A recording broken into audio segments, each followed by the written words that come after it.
My dear students, आज मैं आप लोगों को पैसिव वॉइस के बारे में बताऊंगा कि कितने टेंसों की आपको पैसिव वॉइस बनानी है, किसकी किसकी पैसिव वॉइस बनती है, किसकी नहीं बनती है। ठीक है, तो पहला टेंस आपका होता है प्रेजेंट टेंस। कौन सा टेंस होता है?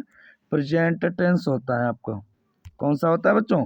प्रेजेंट टेंस होता है। ठीक है, इसके चार भाग होते हैं। तो पहला आपका होता है प्रेजेंट इंडेफिनिट टेंस। कौन सा होता है? Present indefinite tense. देखो, प्रेजेंट इंडेफिनिट टेंस को हिंदी में तो आप पहचान लेते हो, बाकी के अंत में ता है, ती है, ते हैं आदि शब्द आते हैं, लेकिन इंग्लिश में आप कैसे पहचानेंगे? देखो, इंग्लिश में पहचानने के लिए इसमें एस लगा होता है। क्या लगा होता है? एस, एस लगा होता है, डू और डज। ये शब्द से हम पहचान लेते हैं कि प्रेजेंट इंडेफिनिट टेंस का वाक्य है। ठीक है, जब आप इसे पैसिव वॉइस में बनाएंगे तब आप क्या करेंगे? देखो, पैसिव वॉइस जब बनाएंगे तो एस, ईएस, डू, डज ये आपका हट जाएगा। क्या होगा? ये हट जाएगा। तो इसकी जगह पर आपको इज लगाना है। क्या लगाना है? इज लगाना है, एम लगाना है और आर लगाना है सब्जेक्ट के अकॉर्डिंग। और मैन वर्ब की थर्ड फॉर्म लगती है। क्या लगता है? मैन वर्ब की थर्ड फॉर्म आपको लगानी है। ठीक है, और उसके बाद में दूसरा आपका कौन सा होता है? देखो बच्चों, दूसरा आपका होता है प्रेजेंट कंटिन्यूअस। कौन सा होता है आपका? प्रेजेंट कंटिन्यूअस होता है। कौन सा बताया? Present continuous. ठीक है ना, तो प्रेजेंट कंटिन्यूअस आप देखेंगे दूसरा। तो प्रेजेंट कंटिन्यूअस टेंस को आप कैसे पहचानेंगे? देखो, इसमें इज, एम, आर सब्जेक्ट के अनुसार सहायक क्रिया लगी रहती है और मैन वर्ब में इंग फॉर्म लगी रहती है। क्या लगा रहता है? इंग फॉर्म लगी रहती है। देखो, जब इसकी पैसिव वॉइस बनाते हैं ना तो इसमें इज, एम, आर का तो प्रयोग करते करते हैं।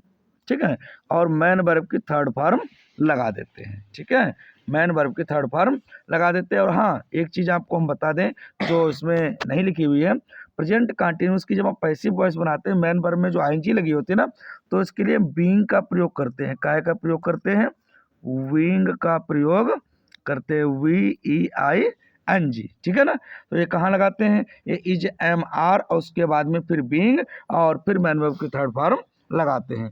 ठीक है, ये लिखना हम भूल गए थे, आप लोग उसका भी ध्यान रखें। ठीक है, अब उसके बाद में हम अगला है हमारा तीसरा, जिसको प्रेजेंट परफेक्ट टेंस कहते हैं। क्या कहते हैं? Present perfect tense. तो देखो बच्चों, प्रेजेंट परफेक्ट टेंस को आप कैसे पहचानेंगे? इसमें देखो, सहायक क्रिया के रूप में हैज या हैव लिखा होता है। क्या लिखा होता है? हैज या हैव। उसके बाद में मैन वर्ब की थर्ड फॉर्म लगी रहती है भैया। ठीक है, और जब आप इसका पैसिव वॉइस बनाएंगे, क्या बनाएंगे?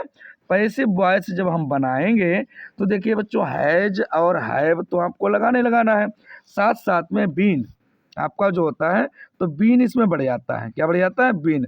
और मैन वर्ब की थर्ड फॉर्म आपको लगानी होती है जब हम पैसिव वॉइस बनाते हैं। ठीक है, अब उसके बाद में हम बात करेंगे आपसे चौथे टेंस की। चौथा टेंस क्या होता है आपका? प्रेजेंट परफेक्ट कंटिन्यूअस टेंस होता है। कौन सा होता है? Present perfect continuous tense. देखो, प्रेजेंट परफेक्ट कंटिन्यूअस टेंस में हम आपको बता दें, हैज और हैव बीन लगा होता है। क्या लगा होता है? हैज बीन और हैव बीन लगा होता है। मैन वर्ब में आईएनजी लगी होती है। ठीक है, अब आप ही लोग देख रहे होंगे भाई, आपने प्रेजेंट परफेक्ट में भी देखा कि हैज हैव तो लगा था और बीन इसमें लगा दिया गया है। अब जब इस बीन इसमें लगा दिया गया है तो इसका मतलब है कि प्रेजेंट परफेक्ट कंटिन्यूअस की जो बीन थी वो प्रेजेंट परफेक्ट टेंस ने उधार ले ली। अब भाई, जब उसकी प्रेजेंट परफेक्ट ने जब बीन उधार ले ली तो आपको जो है प्रेजेंट परफेक्ट कंटिन्यूअस की पैसिव वॉइस नहीं बनानी है, मतलब इसकी पैसिव वॉइस नहीं बनेगी। बात मेरी समझ रहे हैं आप लोग? इसकी पैसिव वॉइस अब आपको नहीं बनानी है। अब हम आपको बताएंगे पास्ट टेंस के बारे में। ठीक है, तो इसी तरह से पास्ट टेंस को देख लो। पास्ट टेंस में पहला आपका कौन सा? पास्ट इंडेफिनिट होता है। कौन सा होता है? पास्ट इंडेफिनिट होता है। तो पास्ट इंडेफिनिट टेंस को आप कैसे पहचानेंगे? इसमें मैन वर्ब की सेकंड फॉर्म लगी होती है और डिड होता है। इसे हम पहचान लेते हैं कि ये पास्ट इंडेफिनिट टेंस का वाक्य है। देखो, जब हम इसकी पैसिव वॉइस बनाएंगे तो इसमें सब्जेक्ट के अकॉर्डिंग, सब्जेक्ट के अनुसार बाज और बर का प्रयोग करेंगे हम। ठीक है, बाज और बर का प्रयोग करेंगे, मैन वर्ब की थर्ड फॉर्म लगा देंगे। ठीक है, और उसके बाद में फिर दूसरा हमारा आता है पास्ट कंटिन्यूअस। भैया, कौन सा आता है? Past continuous. तो देखो, पास्ट कंटिन्यूअस में बाज लगा रहता है, बर लगा रहता है, मैन वर्ब की आपकी ING फॉर्म लगी रहती है। तो जब बच्चों इसकी हम पैसिव वॉइस बनाते हैं तो बाज और बर तो इसमें लगा ही होता है, और मैन वर्ब में जो ING होती है ना, इसे हटाने के लिए बीइंग का प्रयोग कर देते हैं। अब इसे हटाते क्यों हैं भाई, ये भी तो पता होना चाहिए कि इसे क्यों हटाते हैं।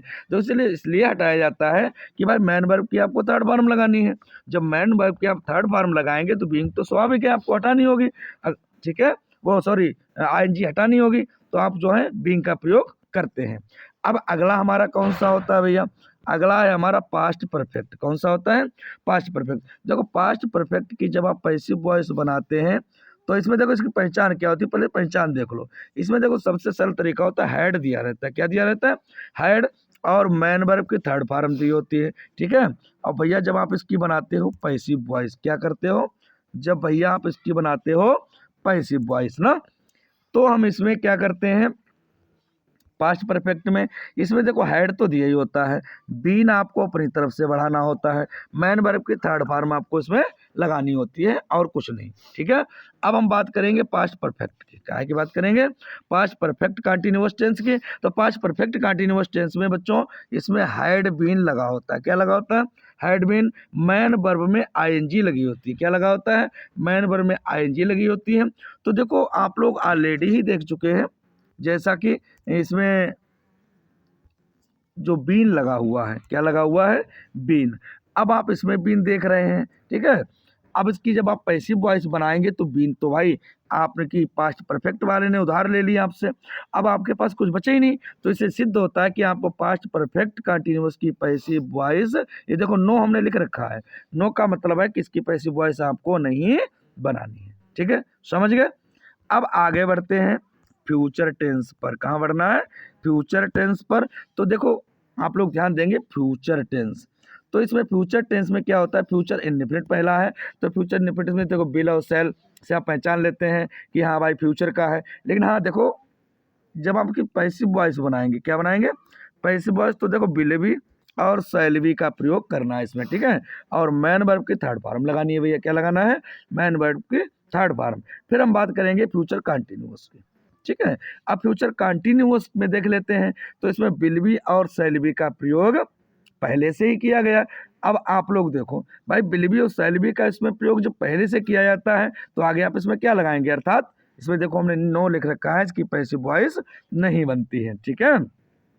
अब आपका तीसरा है फ्यूचर परफेक्ट टेंस। तो फ्यूचर परफेक्ट टेंस में इसमें विल और सेल के बाद में हैव लगा होता है, और उसमें मैन वर्ब की थर्ड फॉर्म लगी रहती है, ठीक है। और जब हम बच्चों इसका पैसिव वॉइस बनाते हैं इधर, तो विल है, सेल है, ये तो आपको लगा ही होता है, हैव भी लगा होता है, और बीन आपको अपनी तरफ से बढ़ाना होता है, ठीक है। और मैन वर्ब की थर्ड फॉर्म ये भी ऑलरेडी आपकी लगी रहती है, ठीक है। और फिर उसके बाद में चौथा आता है जिसे हम कहेंगे फ्यूचर परफेक्ट कंटिन्यूअस टेंस। तो देखो इसमें बिल सेल लगा रहता है, बिन बिल है, बिन सेल है, बिन ये आपका लगा ही होता है, मैन वर्ब में ING लगी होती है। देखो आप देख चुके हैं जो बीन है ना इसका, अब ऊपर वाले ने इसमें देखो आपको दिख नहीं रहा होगा, हम आपको भी दिखा रहे हैं, जो ऊपर वाले जो है, ऊपर वाला आप देख रहे होंगे ये बीन है ना, तो ये जो बीन है ये तो ऊपर ही लगा दिया गया। अब इसका बीन था, इसने उधार ले लिया, तो भाई इसकी पैसिव वॉइस कैसे बनेगी, अर्थात इसमें देखो हमने नो लिख रखा, इसकी भी पैसिव वॉइस नहीं बनेगी। अब आपको हम फिर से बता दें किसकी किसकी पैसिव वॉइस नहीं बनती है। देखो जितने भी कंटिन्यूअस हैं, ठीक है, मतलब जितने भी परफेक्ट कंटिन्यूअस होते हैं, मतलब प्रेजेंट परफेक्ट कंटिन्यूअस है आपका, पास्ट परफेक्ट कंटिन्यूअस है, फ्यूचर परफेक्ट कंटिन्यूअस है, इनकी पैसिव वॉइस नहीं बनती है। और उसके बाद में फ्यूचर कंटिन्यूअस की पैसिव वॉइस नहीं बनती है। इस प्रकार से आपके जो 8 टेंस हैं, इस 8 भाग होते हैं, उनकी पैसिव वॉइस बनती है और 4 की नहीं बनती है। और इस तरह से आप इन्हें विधिवत याद कर लें, जिससे कि कभी कभी क्या होता है कि जिसकी पैसिव वॉइस नहीं बनती है आपको वही दे दिया जाता है, कहते हैं इसकी पैसिव वॉइस बना के बताओ। अब जब उसकी पैसिव वॉइस बनती नहीं है तो आप कैसे बताएंगे, ऐसी परिस्थिति में आपको दिक्कत आती है, ठीक है। तो आप ये विधिवत याद कर लें कि किसकी पैसिव वॉइस बनती है और किसकी नहीं बनती है। अगर आपको वीडियो अच्छा लगा हो तो आप इसे सब्सक्राइब कर लें, लाइक कर लें। इसी तरह से अगले पार्ट में हम आपको passive voice tense by tense बताएंगे कि कैसे बनते हैं, और जो सेंटेंस होते हैं उनके बारे में भी हम आपको विधिवत समझाएंगे, ठीक है ना। और जय हिंद, जय भारत।